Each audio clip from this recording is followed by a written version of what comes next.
It's a day-to-day thing, and that's the way it's going to be for a while.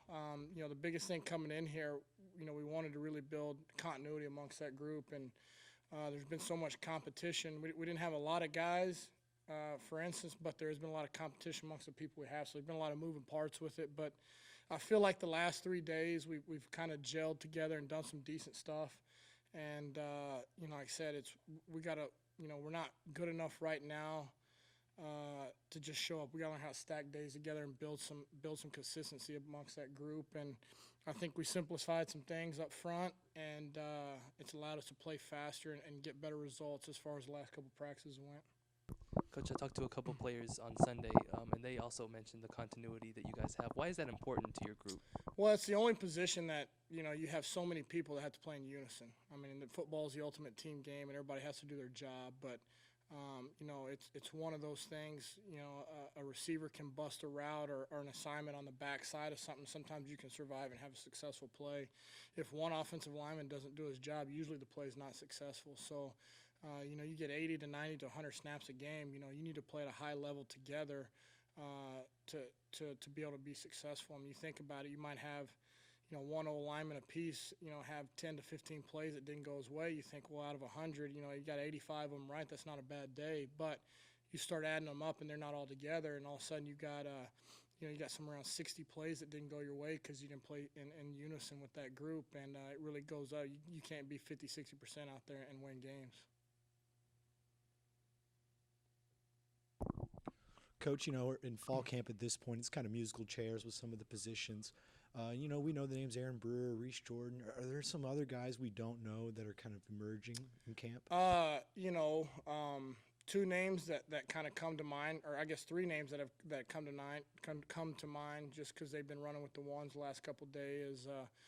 Tate Heitmeyer, Eddie Rivas, and Tanner King. They've really done a good job of competing. Pushing people behind them or in front of them. And like I said, their development since we've been here, especially with Tate and Tanner, as far as us when we get here, and Eddie coming this summer, has really been pretty good, I thought. I like where they started and where they're at now. If we can continue to make that improvement with those kids the rest of the time they're here, they got a chance to be pretty good football players for us. I know Tate, he'll play some guard. Is that where you're seeing him? Right now he's playing guard. Tate's he's a good football player. I think he lacks a little bit in some of his fundamentals because he plays really hard, but he plays real out of control. But Tate's a smart guy, and he understands all positions, and he has the ability to play center for us too if we have to. Coach, do you have any idea who's going to be there in the starting lineup week one, or is it still kind of up in the air right now? It's still up in the air. I mean, it's one of those things to get the best out of these kids. We're not gonna name any starters right now. Some people got to be out of their comfort zone and be pushed a little bit. And ultimately, at the end of the day, when we hit Kyle Field, we're going to put the best five for us out there at the time to help us go win that game. Coach, can you explain some of your methodology and your process, how you assess growth and regression? It kind of goes back to talking about consistency. As an offensive lineman, there's a lot to do with them being built over their time here from freshman to their senior year, But the kids that can come out and consistently get their job done, work at a certain level or a standard every single day and stack days together, usually those are the guys that continue to develop and become better offensive linemen. There's some guys that go out there and have really good days, but then they have three bad ones. That's what you're looking at. Is there really progress or is there more regression? And the kids that can go out there and play at a certain level consistently day after day typically are the ones that are getting better. Coach, where have you seen the most improvement from your group since the spring? We struggled early on the edge when we moved Roland and Aaron Brewer out to tackle. We were able to really kind of give ourselves a chance out there on the edge, and it helped us get a lot of guys behind them reps on the inside and have some moving parts where we've been able to play multiple lines. But I think, for whatever reason, they, probably the little brothers around here for a long time. And, that's a mentality, and that's something you got to kill. And, we're not, we don't want to go out there and be anybody's little brother. We want to be the alphas out there, and that's something we've had to work really hard to really try to get the mentality right as far as we're going to go out there and be the reason why instead of the reason why we're not.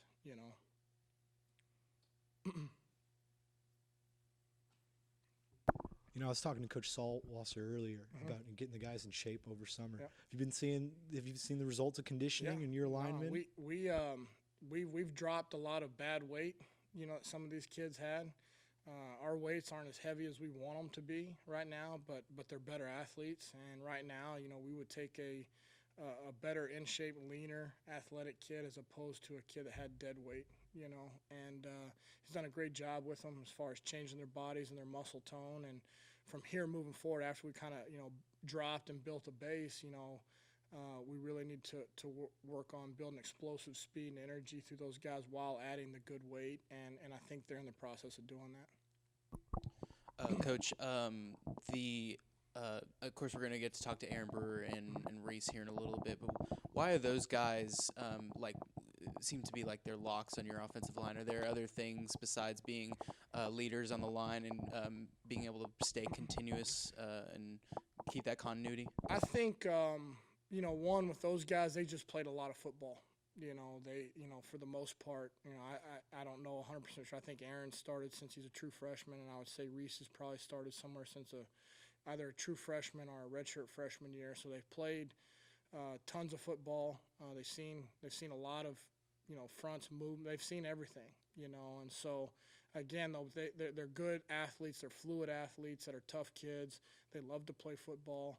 And they, again, goes back to what they've had the ability to take coaching and stack days and build every single day to continue to be, like I said, to build that continuity and to continuously get better. And so I think that's why they've been a staple on the O-line. And, like I said, they're Aaron Brewer's as good an athlete as I've ever coached. He's not the biggest, but he's a fluid and good athlete as anybody I've ever been around. And he has some incredible tools, and he's got a side to him where he likes to get nasty out there and play how you're supposed to. Just to follow up real quick about Aaron Brewer, why do you think he's good at that right tackle spot? I saw him at the ones. It was something, naturally he's a center, and that's where he probably, where you would in a perfect world want to play him. When we had him at center, he did a phenomenal job. He did as good a job on the nose guard as anybody I've ever coached, But as far as a necessity, what's best for the team at the current moment, it was one of those things that we had to move some guys out there with some experience to play the edge because we didn't have guys ready to go. And we put Roland at left because he was the left guard at the time. It was just easier to take him from left guard to left tackle. So we just took Aaron over to the right side. But, he's the kind of kid, he could play up and down the line. He tells you that everywhere he goes. He's a good football player. He really is. He could play multiple positions. He could play on the D line for us. He's a good football player. One of the things I've really noticed is the defensive line has always been very physical, and they know what they're doing up there. But how much has the defense helped improve the offensive line so far? Well, that's if you get to go against a high-level defensive line every day, it raises your standard of play and your level. If you're going out there and you're just killing a scout-type look every day, you're really getting better, But if you're getting to do it against a quality defensive line that's giving you multiple looks and multiple fronts and movements and things like that, it just kind of adds to your toolbox. You get it blocked one day, you can always refer back to, remember, this is what we got to do when, whatever, So if it's, that helps us out a lot playing against some good players out there. Pretty healthy so far? Yeah, so far so good. Knock on some wood there. Again, that's a testament to the strength and conditioning staff. Building, injuries are prevented in the off season a lot. There's things that happen on a football field because it's a violent game that happens, and that's just part of the game. But when you do it the right way through your program and your conditioning program, typically you should be able to stay healthy. And I think Coach Saltwasser and those guys have done a good job. There's some things that we've implemented with the training staff that we're trying to stay ahead of things before they ever happen. Had a lot of success doing that at Washington State with those guys. I think they had 4 years of the same exact starting offensive line. I think it was like 40-something games in a row where they never had a different O-line start, So it goes back to the program building type mentality. And like I said, I think we've started a good foundation of that, you know, and continue to develop these kids off the field as well when you get out there. Because, again, if you can put your best 5 out there for 13, 14 games, that's going to make you a better football team. What's the one thing you feel like you have to accomplish going forward into camp? You know, we've got to solidify a starting 5, and we've got to solidify, you know, really a top 8. You know, some schools will have a first string, second string. You know, typically, you know, I've never been a first string, second string guy. I've typically had a starting 5, and you know, there's been years where I've had a 6-man. You know, it was going to be those 6 guys play the game on Saturday, unless you're in a situation where you could get mop-up duty in when you're beating an opponent or something like that, or you know, preferably probably like a top 8. I'd like to solidify a starting 5 and solidify a top 8 where we can work, you know, basically a backup left side player, backup right side player, and backup center. Talk a little bit about what Rivas has been able to accomplish in coming into camp late, and he didn't go through a spring practice, so he's kind of coming in brand new. Yeah, no, I've been really impressed with Eddie. You know, I thought he was a good player. A good friend of mine was his coach there at Glendale Community College, and I thought he was a good player in high school. He just didn't quite fit what we looked for at Washington State at the time, and I remember recruiting him, but he just, like I said, he didn't kind of fit what we did offensively. But it just worked out to get him here, and I've been really impressed with how he's been able to, 1, just be a part of the group and fit in right away, and then 2, pick up the offense. You know, we're not an extremely complicated offense, but he's a sharp kid. He listens. He has the ability to retain information in meeting rooms, and he's been out. He takes coaching, gets better every day. I mean, I've been really pleased with what Eddie Rivas has done, and excited to see how much better he can get.